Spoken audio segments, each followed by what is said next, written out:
Hello বন্ধুরা, voter SIR already শুরু হয়ে গেছে এবং আমরা 2002 সালে ভোটার লিস্টের নাম আছে কিনা সেটা কিভাবে অনলাইনে ডাউনলোড করতে হয় তার ভিডিও আমরা অলরেডি আমাদের চ্যানেলে রয়েছে এবং এখান থেকে তোমরা অলরেডি জানতে পারবে যে কিভাবে 2002 সালে ভোটার লিস্টের নাম আছে কি নেই সেটা কিভাবে অনলাইন থেকে ডাউনলোড করবে।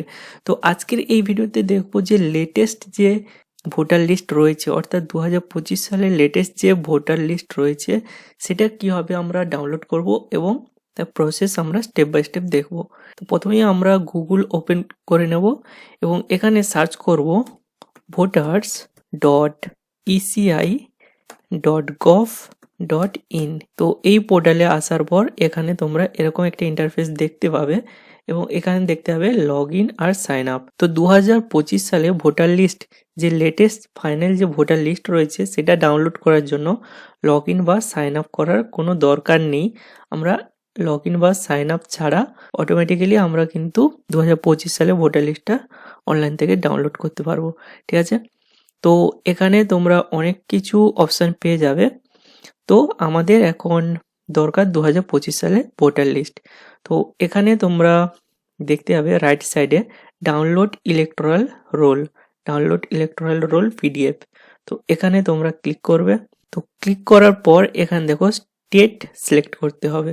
তো ওয়েস্ট বেঙ্গল সিলেক্ট করলাম। নেক্সট এখানে তুমি কোন ডিস্ট্রিক্টে চাও সেটা তোমাকে এখানে কিন্তু সিলেক্ট করে নিতে হবে। এখানে আমি পূর্ব মেদিনীপুর সিলেক্ট করে নিলাম। নেক্সট রয়েছে অ্যাসেম্বলি কনস্টিটিউয়েন্সি। তো এখান থেকে তোমাকে অ্যাসেম্বলিটা সিলেক্ট করতে হবে। তো এখানে আমি 215 খেজুরি সিলেক্ট করে নিলাম। তো নেক্সট এখানে দেখো সিলেক্ট ল্যাঙ্গুয়েজ। তুমি যে ভোটার লিস্ট ডাউনলোড করবে সেটা বাংলাতে চাও নাকি ইংরেজিতে চাও। তো এখানে আমি বেঙ্গলি সিলেক্ট করে নিলাম। নেক্সট রয়েছে রোল টাইপ। তো রোল টাইপে সিলেক্ট করার পর এখানে দেখবে অনেকগুলো অপশান রয়েছে। Draft roll 2025, final roll 2025, general election / by election roll 2025, supplement 5/2025। তো এখান থেকে এই এতগুলো অপশানের মধ্যে আমাদের ফাইনাল রোল যেটা রয়েছে 2025 ওটা সিলেক্ট করে নিতে হবে।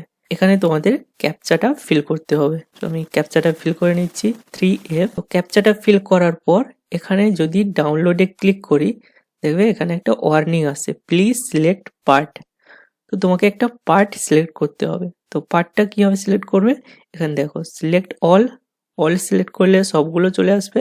তো আমাদের তো সবগুলো দরকার নেই, আমাদের যে কোনো একটা পার্ট দরকার, যেই পার্টে আমরা ভোট দিতে যাই সেই পার্টটা এখানে সিলেক্ট করে নিতে হবে। তো এখান থেকে তোমরা সার্চ করতেও পারো অথবা তোমরা এখানে নেক্সটে যেতে পারো। এই যে লিস্টটা রয়েছে এখানে যদি না পাও তো এরকম করে করে তোমরা নেক্সটে সার্চ করতে পারো যে তোমাদের ভোটদান কেন্দ্র যেটা রয়েছে অর্থাৎ তোমরা যে কেন্দ্রে ভোট দিতে যাও সেইটার নাম কিন্তু এখানে চলে আসবে। তো এখান থেকে তোমরা সিলেক্ট করে নিতে পারো। ঠিক আছে, ওই পার্টিকুলার পার্টটা সিলেক্ট করার পর তোমাকে এই ক্যাপচাটা আরেকবার ফিল করতে হবে। তো এখানে রিফ্রেশ করে নিয়ে আরেকবার ফিল করে নেবে। তো এরপর ডাউনলোডে ক্লিক করে দেবে। তো এখানে দেখো সাকসেস 0 দেখাচ্ছে, এটা 1 হয়ে যাবে। তো স্ট্যাটাস এখন প্রোগ্রেসে রয়েছে। দেখো এটা কিন্তু আমাদের অলরেডি ডাউনলোড হয়ে গেছে। তো এটাকে ওপেন করব। ওপেন করার পর এরকম কিন্তু তোমরা ফার্স্টে একটা ইন্টারফেস পেয়ে যাবে, তোমাদের সংশোধনের বছর 2025। আর দেখো বিধানসভা নির্বাচনের নম্বর, নাম ও সংরক্ষণের স্থিতি। সো বিধানসভা নির্বাচন নম্বর 2015 আর নাম রয়েছে খেজুরি এবং সংরক্ষণের স্থিতি। ঠিক আছে, তো এখান থেকে তোমরা সব ডিটেলস পেয়ে যাবে। আর তোমরা যদি নিচের দিকে স্ক্রল করো এখানে দেখবে পুরো ভোটার লিস্টের ডিটেলস রয়েছে, নাম, ভোটার লিস্টের নম্বর, রিলেশনশিপ সবকিছু কিন্তু তোমরা এখানে পেয়ে যাবে। তো তোমাদের এখানে স্ক্রল করে করে এক এক করে দেখতে হবে। ঠিক আছে, তো আমি আর এগুলো দেখাচ্ছি না কারণ এগুলো কনফিডেন্সিয়াল ডেটা। তো এইভাবেই কিন্তু তোমরা লেটেস্ট যে ভোটার লিস্টের যে লিস্টটা রয়েছে সেটা কিন্তু অনলাইনে এভাবে ডাউনলোড করতে পারবে। তো ভিডিওটা ভালো লাগলে প্লিজ একটা লাইক করো আর চ্যানেলটা সাবস্ক্রাইব করো। So thank you for watching this video.